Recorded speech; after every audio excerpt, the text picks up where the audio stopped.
You know how it is with classic stories, right? They get rebooted, they get reimagined, but it's usually the same story with a new coat of paint. So what if a project did something totally different? What if it took a legend, tore it down to its foundations, and rebuilt it across two completely different platforms to tell one single epic story? I mean, that's the big question in entertainment, isn't it? How do you take something ancient, something we all know, and make it feel fresh and urgent without, totally losing what made it special? Most adaptations just play the hits. But this project, Verdant and Gold, has a really, really cool answer. And this is where their whole idea just clicks. On the left, you've got the old way, a redundant adaptation. The movie tells the same story as the comic. It's fine, but why? What they're doing is on the right, a symbiotic narrative. The comic and the animation aren't just copies, they're partners. They're telling different parts of the same massive story. Okay, so how does that actually work in practice? Well, they split the story into two distinct experiences. One platform is all about the why. That's the deep thinking, the philosophy, the grand plan behind everything. And the other platform, that gives you the how. It's the raw, visceral, emotional journey. It's what it all feels like.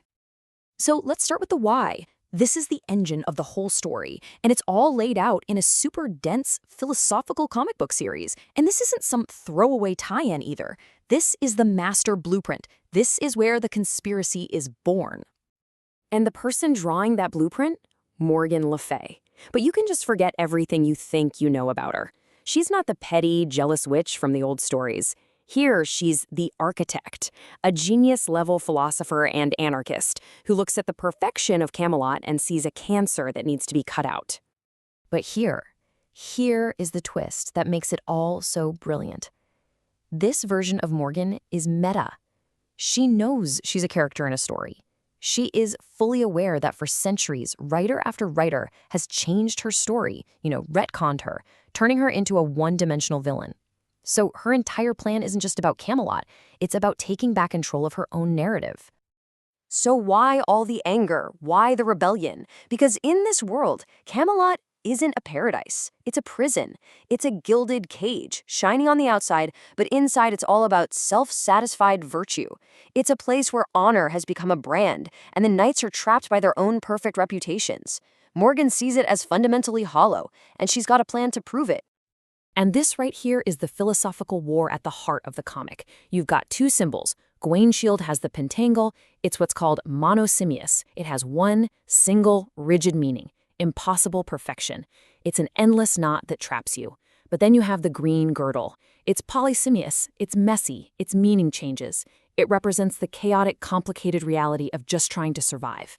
The entire story is basically a cage match between these two ideas. Okay, so that's the intellectual why from the comic. It's heady stuff. Now let's switch gears and dive into the visceral how. This is where we actually experience the fallout of Morgan's plan through a haunting, gothic stop-motion animation that puts us right inside Sir Gawaine's head as he's being taken apart piece by piece.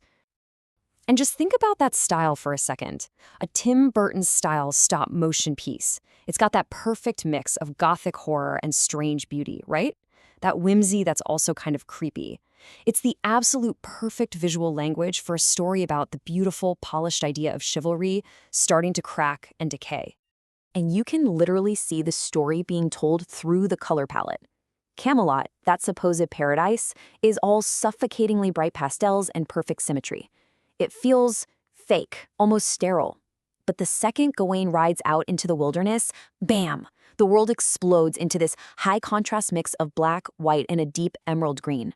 You can feel the danger, but you can also feel the reality, the freedom. Now this is where the animation becomes absolutely masterful. For 3 years, it cuts back and forth between two scenes, the lord hunting animals in the forest and his lady hunting Gawain in the bedroom. And as you can see, they perfectly mirror each other's moral decay. The hunt outside goes from an honorable ritual to a messy, dishonorable slaughter. At the same time, the temptations inside escalate from a playful flirtation to a direct psychological assault on Gawain's deepest fear, his fear of death. The ritual of chivalry is collapsing both inside and out. It is literally the deconstruction of a man's code. So after going through this absolute meat grinder of an ordeal, Gawain finally makes it back to Camelot. And what's his welcome? The court sees his green girdle, the very symbol of his moral failure and his fear, and they think it's cool. They completely miss the point, turning his traumatic souvenir into a trendy new fashion statement. It becomes this shareable, superficial symbol. And that just leaves you with this gut punch of a final image. The entire court is wearing this meaningless green sash, but Gawain is left alone with the one thing he can't share, the permanent physical reminder of what he went through, the scar on his neck. They can all play dress up, but he is the only one who is truly permanently changed. So this is the magic of the whole thing. What happens when you put the comic's deep, philosophical why together with the animation's raw, emotional how? Well, that's when you get the symbiotic payoff. That's when you get a story with real, incredible layers. The creators themselves have the perfect analogy for it. It's like an iceberg. The animation is the incredible, thrilling part you see above the surface. It's the action, the emotion. But the comic? That's the enormous, invisible mass below the water. It's all the philosophy, the deep lore, the motivation. It's the foundation that gives that visible tip all of its weight, all of its power. And what's so smart about this whole model is that it respects every type of fan. If you just want a great story, you can watch the animation and have a complete, powerful experience. You don't need anything else. But if you're the kind of person who wants to go deeper, who wants to know everything, the comic is there waiting for you, ready to unlock all the secrets and motivations that were moving just beneath the surface. When you step back, you realize this is so much more than just a clever way to adapt one story.